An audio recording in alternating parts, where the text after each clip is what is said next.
નમસ્કાર વિદ્યાર્થી મિત્રો, આપણે ધોરણ 12 સાયન્સ ભૌતિક વિજ્ઞાન અને પ્રકરણ નંબર 5 ચુંબકત્વ અને દ્રવ્યનો અભ્યાસ કરીએ છીએ. અને આજના લેક્ચરમાં આપણે જે થિયરી ભણવાની છે કે છે મેગ્નેટાઇઝેશન અને મેગ્નેટિક ફિલ્ડ ઇન્ટેન્સિટી અથવા કે ચુંબકીય તીવ્રતા. મેગ્નેટાઇઝેશન ઇંગ્લિશમાં જ આપણે ગુજરાતીમાં બોલીએ છીએ, પણ ફિલ્ડ ઇન્ટેન્સિટી છે એનો પાછું ગુજરાતી આપણા પાઠ્યપુસ્તકમાં ચુંબકીય તીવ્રતા આવશ્યક લખ્યો છે. પેલા ઇંગ્લિશ લખેલ એમાં ગુજરાતી ઉચ્ચારણ છે એ લખી દીધું છે. તો સૌપ્રથમ વાત કરીએ આપણે મેગ્નેટાઇઝેશન એટલે શું, પછી આપણે ચુંબકીય તીવ્રતા, પછી બંને વચ્ચેનો સંબંધ, આ બધી બાબતો મેળવીશું. આ પ્રશ્નની અંદર જે કંઈ સૂત્ર આપવાના છે બધા અગત્યના છે. આના આધારે તમને ઉદાહરણના પ્રશ્નો એક આપણે ઉદાહરણ સોલ્વ કરીશું, સિવાય એમસીક્યુ પણ તમને આ વસ્તુ કામ આવવાની છે. જ્યાં સુધી આ પ્રકરણમાંથી 2 માર્કનો પ્રશ્ન આવવાનો છે ત્યાં સુધી આપણે એવું કહી શકાય કે આમાંથી તમને આખો પ્રશ્ન જે આપણે બનાવીશું અત્યારે જે કંઈ લખીશું એ આખું તમને નહીં પૂછી શકાય, પણ આના કટકા છે પૂછાતા હોય. સૌથી પહેલો જો પ્રશ્ન બનતો હોય તો એમાં તમને એવું પૂછાય કે મેગ્નેટાઇઝેશન વિશે ટૂંકમાં લખો. મેગ્નેટાઇઝેશનની વ્યાખ્યા, એનું એકમ, એનું પારિમાણિક સૂત્ર અને એનું મેથેમેટિકલ ફોર્મ્યુલા, 4 વસ્તુ લખવાની એની ટૂંકમાં આવશે. બરાબર? ઓકે. એ સિવાય જે કંઈ પ્રશ્ન જે પૂછાતા હોય એ તમને કહેતો જઈશ. હવે વાત કરીએ આપણે મેગ્નેટાઇઝેશનની. મેગ્નેટાઇઝેશન એટલે શું છે? તો આપણે એવું શીખ્યા છીએ કે ભાઈ કોઈ પણ પદાર્થ છે એના નાનામાં નાનો ભાગ તમે બનાવો તો કેમિસ્ટ્રીની અંદર પણ આ બધી બાબતો આવે છે. અણુ ને પછી એનો નાનો ભાગ પરમાણુ, પરમાણુમાં પછી સૂક્ષ્મ વિભાગ તરફ જાઓ તો પરમાણુ કેન્દ્રની અંદર પછી પ્રોટોન અને ન્યુટ્રોન, એની આસપાસ જે છે એ ઇલેક્ટ્રોન ફરે છે. મૂળભૂત કણ તરીકે આપણે ઇલેક્ટ્રોન, પ્રોટોન અને ન્યુટ્રોનને માનીએ છીએ. બરાબર? એ સિવાય આપણે એવું કહીએ છીએ કે પ્રોટોન અને ન્યુટ્રોન છે એ તો પરમાણુના કેન્દ્રમાં છે, ન્યુક્લિયસની અંદર છે, પણ ઇલેક્ટ્રોન જે છે એ ન્યુક્લિયસની ફરતે પરિભ્રમણ છે કરે છે. અને એક શોર્ટ આપણે એવું કહી શકીએ કે મોબિલિટી કોની વધારે, મોબિલિટી કહેતા ગતિશીલતા કોની વધારે છે, વધારે પડતું ભ્રમણ છે, ગતિ કોણ કરી શકે, તો ઇલેક્ટ્રોન સ્વાભાવિક છે. અને એમાં પણ બાહ્યતમ કક્ષામાં રહેલો ઇલેક્ટ્રોન છે એની મોબિલિટી વધારે હોય એવું કહેવાય કે એની વધારે તારણથી છે એ ધાતુની અંદર કે કોઈ પણ પદાર્થમાં છે ગતિ કરી શકતો હોય. બરાબર? ઓકે. તો આવા જે ઇલેક્ટ્રોન અથવા તો આપણે કોઈ પણ વિદ્યુતભારિત કણની વાત કરીએ, કોઈ પદાર્થ છે એના અંદર સૂક્ષ્મ લેવલ ઉપર જ્યારે આપણે જોવા જઈએ ત્યારે એના અંદર અમુક વિદ્યુતભારિત કણો જે છે એ ગતિ કરતા હોય. વિદ્યુતભારિત કણો ગતિ કરે એટલે વિદ્યુત પ્રવાહનું નિર્માણ થાય, અને વિદ્યુત પ્રવાહનું નિર્માણ થવાથી આપણને એક ચુંબકીય ક્ષેત્ર મળે. આવું ઓસ્ટેડે કીધું છે, વિદ્યુત પ્રવાહ હોય તો ચુંબકીય ક્ષેત્ર હોવાનું. બરાબર છે? તો વિદ્યુત ભારોની ગતિના લીધે પ્રવાહ રચાય, પ્રવાહને લીધે આપણને ચુંબકીય ક્ષેત્ર મળે. ચુંબકીય ક્ષેત્ર હોય તો ત્યાં આગળ ચુંબકીય ક્ષેત્ર રેખા હોય, અને ચુંબકીય ક્ષેત્ર રેખા હોય મતલબ કે એક તરફથી ક્યાંકથી શરૂ થતી હશે તો બીજી જગ્યાએ ક્યાંક કે બંધ ગાળો બનાવતી હોય, એક બાજુથી બહાર નીકળતી, એક બાજુ અંદર તરફ દાખલ થતી હોય, આ પ્રકારનું કંઈક આપણને મળતું હોય. ધેટ મીન્સ કે ત્યાં આગળ 2 ધ્રુવની રચના થતી હોય, મેગ્નેટિક ડાયપોલ આપણને કંઈક મળતી હોય. બરાબર? તો આ બધી મેગ્નેટિક ડાયપોલ ને લીધે જ કોઈ પદાર્થ પાસે ચુંબકત્વ હોય છે. બરાબર? કોઈ પદાર્થ છે ચુંબક છે તો એ સામાન્ય લોખંડનો ટુકડો જ હોવાનો પહેલા તો, પણ એના અંદર જે કાંઈ શું કહેવાય વિદ્યુતભારિત કણો જે છે એની ગતિ છે એના લીધે રચાતી જે મેગ્નેટિક ડાયપોલ છે એ બધી એક જ દિશામાં ગોઠવાઈ હોય. તેનો સદિશ સરવાળો કરો તો આપણને કાંઈક નેટ મેગ્નેટિક મોમેન્ટ મળે, અને એના લીધે જે તે પદાર્થ છે એ ચુંબકત્વનો ગુણધર્મ ધરાવતો હોય. બરાબર? તો પહેલા તો આપણે બહુ ત્યાંથી જ બેઝિક લેવલથી વાતની શરૂઆત કરીએ કે ભાઈ કોઈ પણ પદાર્થનું ચુંબકત્વ તેમાં રહેલ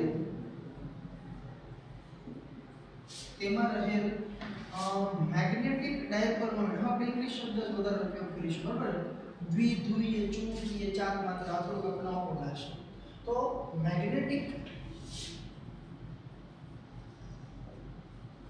ડાયપોલ મોમેન્ટ ના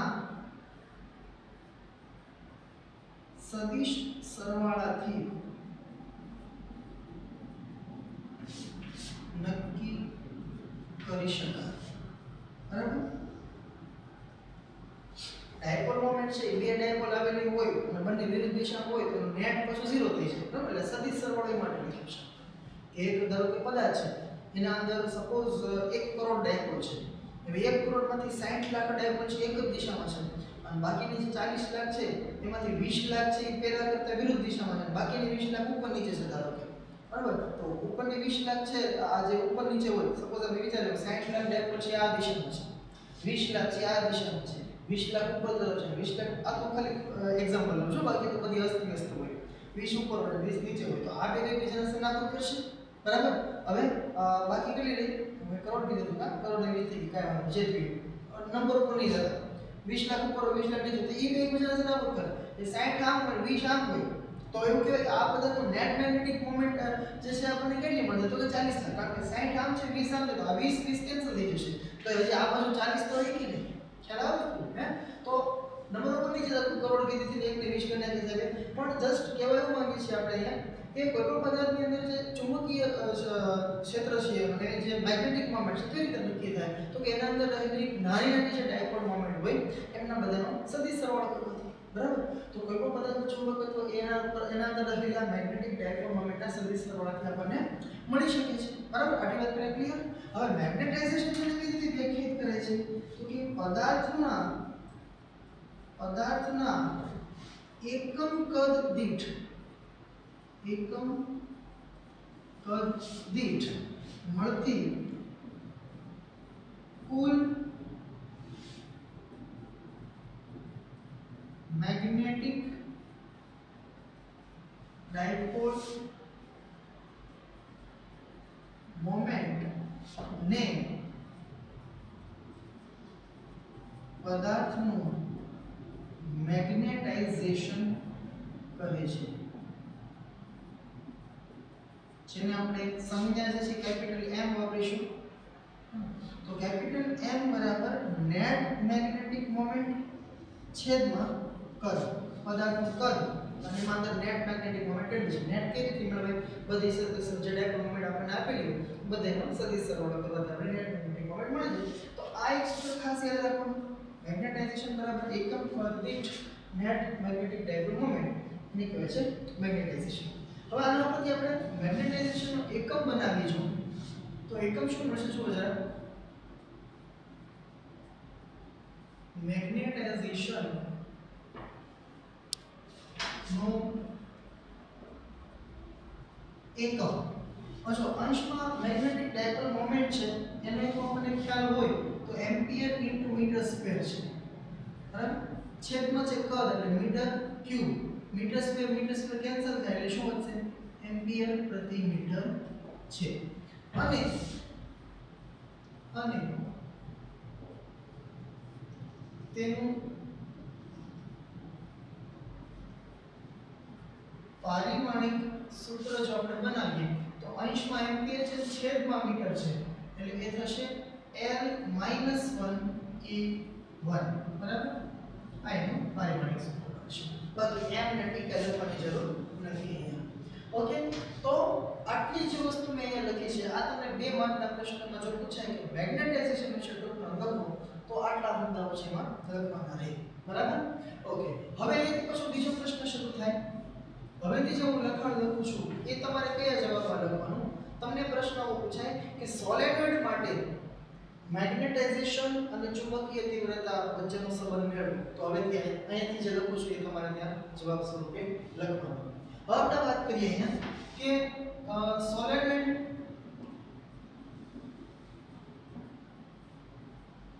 ની અંદર શૂન્ય અવકાશ હોય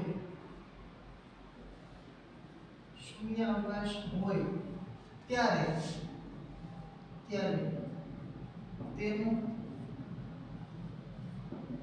ચુંબકીય ક્ષેત્ર તો આ સૂત્ર આપણે પ્રકરણ નંબર 4 માં આવેલું છે સોલેનોઇડનું ચુંબકીય ક્ષેત્ર એનું સૂત્ર છે આપણી પાસે μ0 n I બરાબર અને સમીકરણ પી દઈએ 2 અહીંયા μ0 શું છે તો કે શૂન્યાવકાશની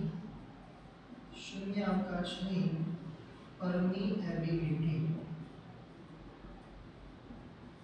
બરાબર હવે અહીંયા અત્યારે આપણે શૂન્યાવકાશ છે સોલિડની અંદર એટલે જે ચુંબકીય ક્ષેત્ર છે એનું b0 વડે બતાવ્યું બરાબર છે પછી આ સ્મોલ n છે એ શું છે તો તો કે સોલેનોઇડની એકમ લંબાઈ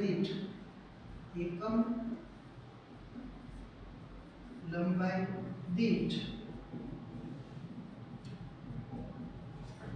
આંટાઓની સંખ્યા, બરાબર? અને I એ એમાંથી પસાર થતો પ્રવાહ, બરાબર? જો કે આ બધી ભૌતિક રાશિઓથી આપણે પરિચિત જ હોઈએ, છતાં જો ના ખ્યાલ હોય તો લખી સ્મોલ n એકમ લંબાઈ દીઠ આંટાઓની સંખ્યા છે. તો આ ક્યારે આપણને ચુંબકીય ક્ષેત્ર મળે? જ્યારે સોલેનોઇડની અંદર શૂન્યાવકાશ હોય, એના અંદર બીજું કોઈ દ્રવ્ય ભરેલું ના હોય ત્યારે. હવે આપણે વાત કરીએ કે ધારો કે સોલેનોઇડની અંદર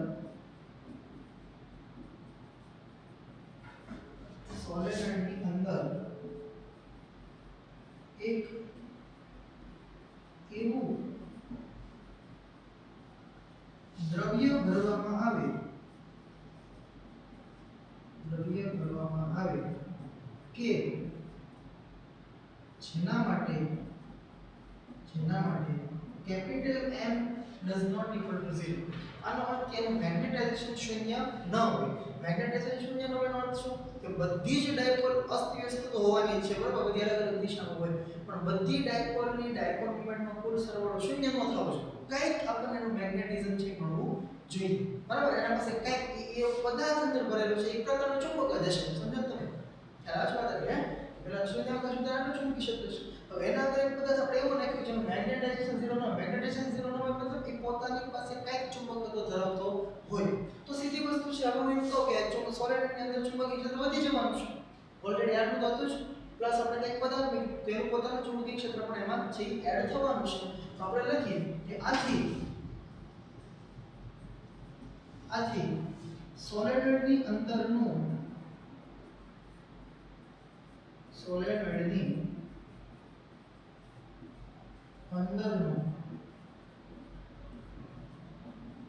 ચુંબકીય ક્ષેત્ર, તો હવે એ ચુંબકીય ક્ષેત્રનું આપણે કહીએ B. તો એ કેટલું હશે? તો કે પહેલા હતું B0 મતલબ શૂન્યાવકાશ હોય ત્યારનું ક્ષેત્ર, પ્લસ કંઈક બીજું ચુંબકીય ક્ષેત્ર ઉમેરાઈ જશે. તો હવે મને બતાવો BM મળે, મેગ્નેટાઇઝેશન વાળો પદાર્થ આપણે અંદર નાખ્યો એના લીધે મળતું ચુંબકીય ક્ષેત્ર. તો સમીકરણ 2 અને 3. હવે જુઓ જરા,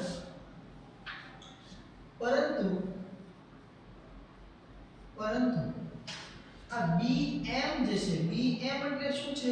ચુંબકીય ક્ષેત્ર. કોનું? તો કે જે પદાર્થ આપણે સોલેનોઇડની અંદર મૂક્યો એનું. હવે આ જે છે ને BM એ પદાર્થના મેગ્નેટાઇઝેશનના સમપ્રમાણમાં હોય. સીધી વસ્તુ છે. મેગ્નેટાઇઝેશન એટલે શું? જે ડાયપોલ મોમેન્ટ છે એમનો આપણે સદિશ સરવાળો કરીએ એટલે આપણને આને છેદમાં કદ લખીએ તો મેગ્નેટાઇઝેશન મળે. તો ઇન શોર્ટ એવું કહી શકાય કે જેટલી ડાયપોલ મોમેન્ટ્સની સદિશ સરવાળો જેટલો વધારે મળે એટલું એનું મેગ્નેટાઇઝેશન વધારે. મેગ્નેટાઇઝેશન વધારે એમ એનું ચુંબકત્વ પણ વધારે હશે, બરાબર? તો આ જે BM જે છે કે જે પદાર્થના લીધે મળતું ચુંબકત્વ છે એ મેગ્નેટાઇઝેશનના સમપ્રમાણમાં હોય. મેગ્નેટાઇઝેશન જેટલું વધારે થઈ રહ્યું હશે એટલા જ આપણને વધારે એનું ચુંબકત્વ છે મળવાનું છે. અને સપ્રમાણતા દૂર કરવા માટે અહીંયા આગળ જે અચળાંક મૂકવામાં આવે છે એ છે μ0, બરાબર? μ0m સમીકરણ કહીશું આપણે આને 4. આ સિવાય એક સદિશ ક્ષેત્ર H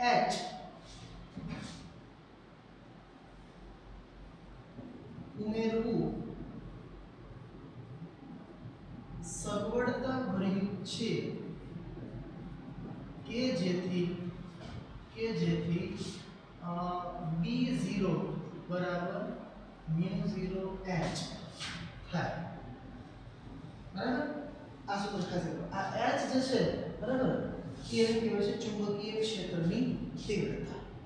હવે BM બરાબર μ0 એટલે એમ લખ્યું.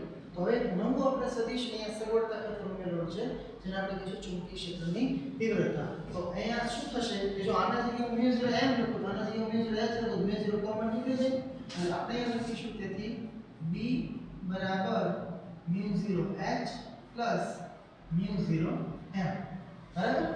ઓકે, આને કહીએ સમીકરણ 5 અને આ બંનેમાંથી μ0 જો કોમન લઈ લઈએ આપણે તો કે આપણને સમીકરણ મળશે h n સમીકરણ 6 બરાબર. હવે એક બીજી વસ્તુમાં એક આપણે નાની તારવણી કરી લઈએ કે આ સમીકરણ 5 જો અને સમીકરણ 2 બેને તમે સરખાવો ને સમીકરણ 2 અને 5 પરથી μ0 ni μ0 h બે d0 ના સમીકરણ છે તો હું એવું લખી શકું કે h બરાબર ni અહીંયા ni છે ને h છે તો આ એક સમીકરણ ખાસ યાદ રાખવાનું ચુંબકીય ક્ષેત્રની તીવ્રતા મેળવવાનું કે વેક્યુમ લંબાઈ કાંટાની સંખ્યા એના ગણા પ્રવાહ બરાબર. અને આ જ રીતે હજી બીજું સમીકરણ બને બરાબર. ઉપરાંત જો h ની જગ્યાએ મારે m લખવું હોય તો અહીંયા n im આવશે બરાબર કે im છે ને મેગ્નેટાઇઝિંગ પ્રવાહ કહેવાય. તો આ સૂત્ર પણ ખાસ આપણે યાદ રાખવાનું કે જ્યાં im બરાબર મેગ્નેટાઇઝિંગ પ્રવાહ બરાબર. જો કે આ અત્યારે વચ્ચેની કઈ જરૂર નથી પણ આ તમને ઉદાહરણ છે પ્રશ્નો ગણવા માટે કામ છે. તો ચલો આપણે આટલી વસ્તુ બરાબર. ઉપરાંત પ્રાયોગિક રીતે એમ પણ જોવા મળે છે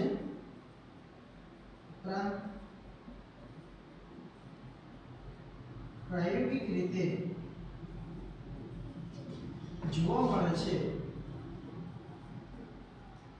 કે આ જે m છે ને મેગ્નેટાઇઝેશન એ h ના સમપ્રમાણ છે અને એ સમપ્રમાણતા દૂર કરવા માટે આપણે જે અચળાંક મૂકીએ છીએ એ કંઈક આ પ્રકાર છે અને x નથી બોલવાનો આને બોલે છે કાઈ m બરાબર કાઈ h સમીકરણ શોધવાને 9 આ જે છે એને આપણે વચાયા કાઈ બરાબર.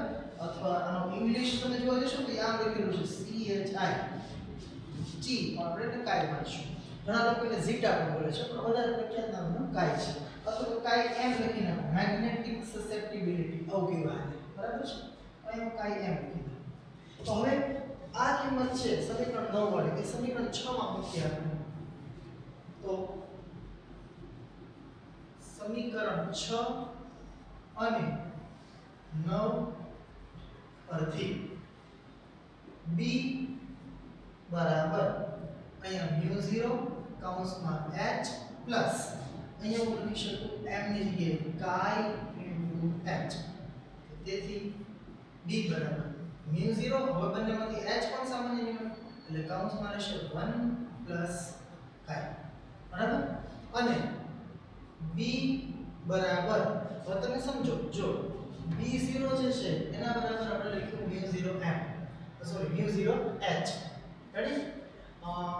bm બરાબર લખ્યું μ0m. તો હવે હું અહીંયા જો b0 બરાબર μ0h છે તો b બરાબર હું μh આવું લખી નાખું. ધારો કે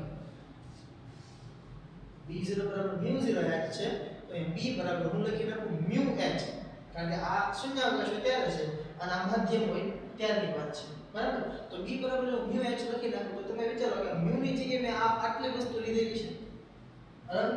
અને બીજી એક વાત તમને યાદ હોય તો હું એવું લખી શકું કે μ છે ને એને લખાય μ0 * μr * h બરાબર. તો હવે તમે આને સરખાવો આને કીધું સમીકરણ નંબર 10 અને આને કીધી આપણે 11.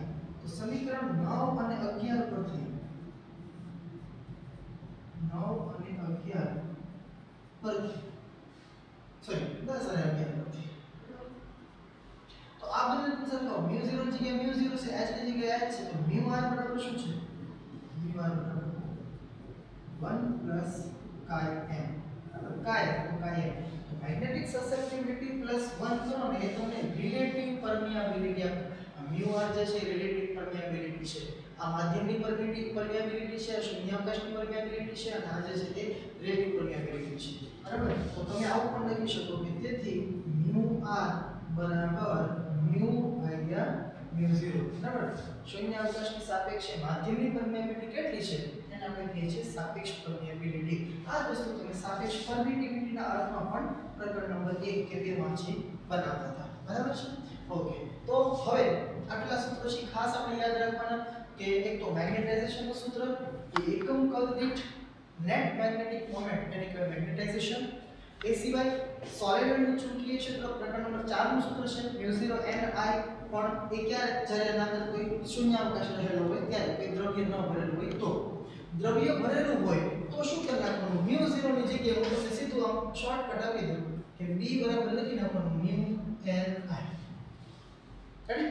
ઓકે, ચાલો બીજો અહીંયા આગળ તમને જે મળી જશે આ h તો મળી ગયું b બરાબર μh છે તો અહીંયા લખી નાખું μ અને h બરાબર પાછો ઓર્ડર માં કેટલા તો ni.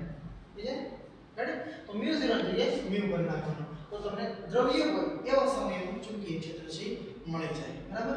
એ સિવાય આ સૂત્ર ખાસ યાદ રાખવાનું h બરાબર ni વાળું મેગ્નેટાઇઝેશન બરાબર n મેગ્નેટાઇઝિંગ પ્રવાહ વાળું સૂત્ર m બરાબર km h બરાબર અને એક આ μr બરાબર 1 km આટલા સૂત્રો છે ખાસ યાદ રાખશું આપણે. હવે આના આધારિત પ્રશ્ન આપણે છેલ્લા લેક્ચરમાં ગણીશું.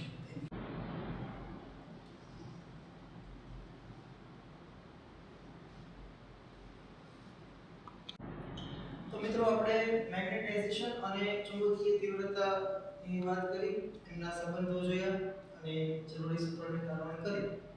ત્યારબાદ જે કઈ આપણે સૂત્રોના તારવણી કર્યા એના આધારિત પાઠ્યપુસ્તકની અંદર ઉદાહરણ નંબર 10 જે છે એ આપણે જોઈએ.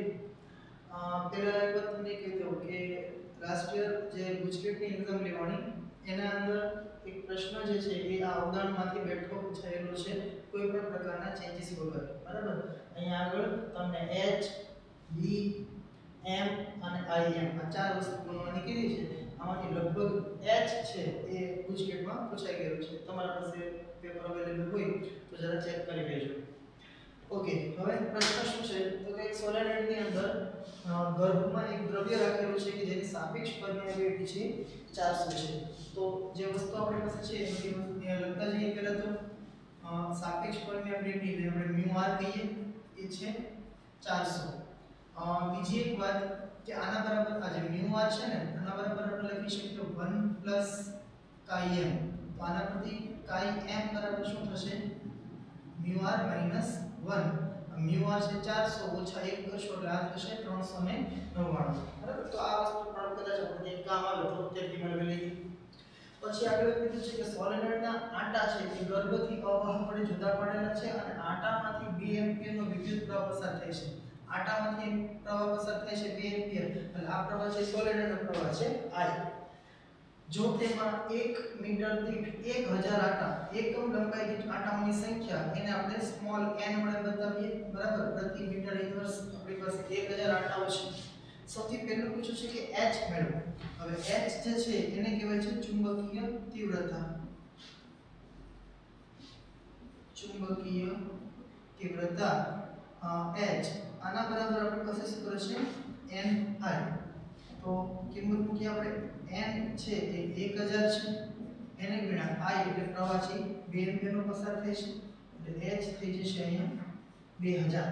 અને આનો એકમ શું બનશે તમે જો કે આ n જે છે એકમ લંબાઈ દીઠ આંટાઓની સંખ્યા છે એટલે આ અંશમાં સંખ્યા છેદમાં મીટર અને આ છે એમ્પિયર એટલે આનો એકમ છે એમ્પિયર પ્રતિ મીટર. અને તમે ધ્યાનથી જોશો તો આ h જે છે એનો એકમ એ મેગ્નેટાઇઝેશન કેપિટલ M ના એકમ જેવો જ છે. બરાબર? તો બંને એકબીજા સાથે સામ્ય થતા આવે છે. પછી બીજું પૂછ્યું છે આપણને b. તો b આપણે કઈ રીતે મેળવીએ જો જરા b એટલે શું સોલેનોઇડનું કુલ ચુંબકીય ક્ષેત્ર. b0 કીધું હોત તો આપણે શૂન્યાવકાશ ત્યાંનો ચુંબકીય ક્ષેત્ર લખીએ. તો અહીંયા આપણે b પૂછેલો છે તો અહીંયા હું લખું કે સોલેનોઇડની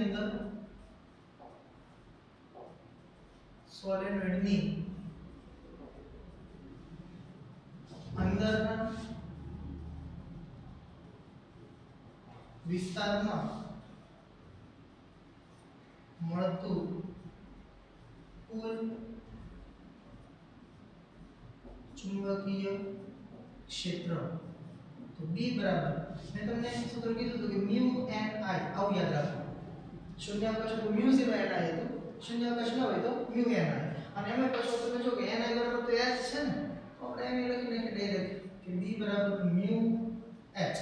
μ એટલે જે દ્રવ્ય મૂકેલું છે એની પરમિયાબિલિટી પણ આપણે અહીંયા સાપેક્ષ પરમિયાબિલિટી આપી છે તો μ બરાબર શું મૂકી શકાય μ બરાબર લખાય μ0 * μr * h. બરાબર, કારણ કે આપણને આ વસ્તુ ખ્યાલ હોવી જોઈએ કે સાપેક્ષ પરમેબિલિટી જે છે એ કઈ રીતે લખાય, તો કે ભાઈ કોઈ શૂન્યાવકાશની સાપેક્ષે પદાર્થની પરમેબિલિટી કેટલી છે, અને સાપેક્ષ પરમેબિલિટી તો મ્યુ ને કરતા બનાવો તો મ્યુ 0 ગુણાકાર આવશે, મ્યુ બરાબર લખાશે મ્યુ 0 * મ્યુ r. હવે બધી કિંમતો જો છે આપણી પાસે b બરાબર, ચલો mu 0 4 5 10 to the power -7, mu r સાપેક્ષ પરમેબિલિટી આપી છે આપણને 400, અને h આપણને મળ્યું 2000. ચાલો, તો તેથી b બરાબર આમ તમે જોવા જાવ કે 400 એટલે 10 ની પર 2 ઘાત અને આ 3 ઘાત એટલે 5 થઈ, 5 અને -7 એટલે કે 10 ની પર -2 ઘાત વચ્ચે બાકીનો તમે વિચાર કરો કે આ 4 × 4 16, 16 × 2 32 અને 32 × પાઈ, એટલે પહેલા ત્યાં એવું લખ્યું 32 પાઈ × 10 - 2 આટલું આપણને ચુંબકીય ક્ષેત્ર મળે, અને એકમ જે છે ટેસ્લા. બરાબર, હા પાઈ ની કિંમત છે તમે 3.14 મૂકો તો કેટલો જવાબ આવે પણ આપણે જરા જોઈ લઈએ.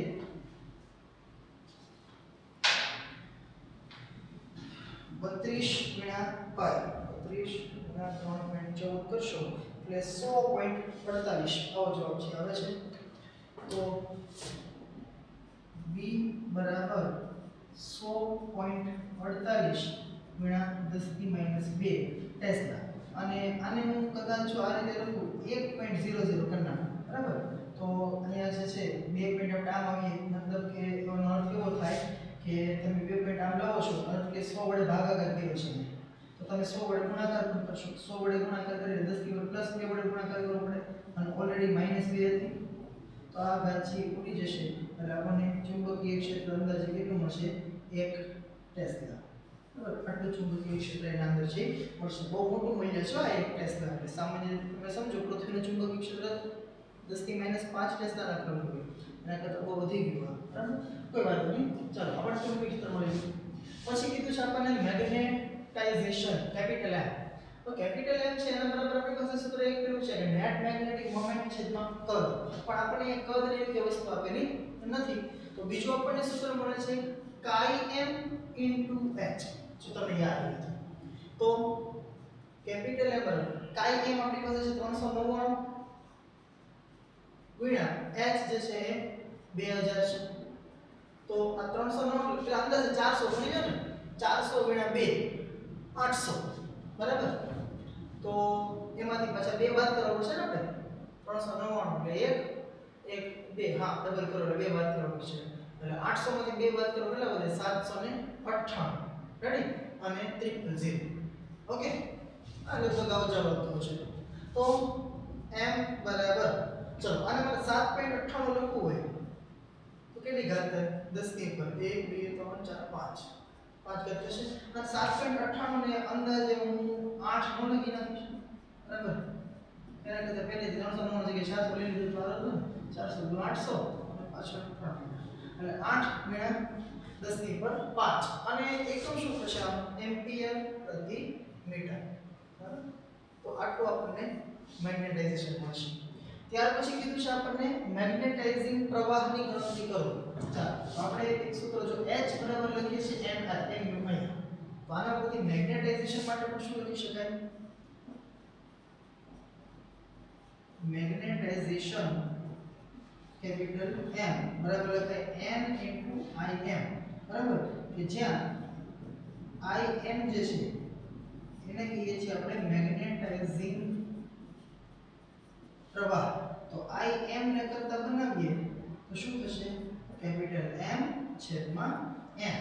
કિંમતો મૂકીએ તો તેથી મેગ્નેટાઇઝિંગ પ્રવાહ Im બરાબર, ચલો કેપિટલ M કેટલું છે 8 × 10 ની ઉપર 5. બરાબર, આ 7.98 8 કે 2 છે છેદમાં સ્મોલ n કેટલું છે 1000. બરાબર, 1000 એટલે કે 10 ની ઉપર 3 ઘાત થશે.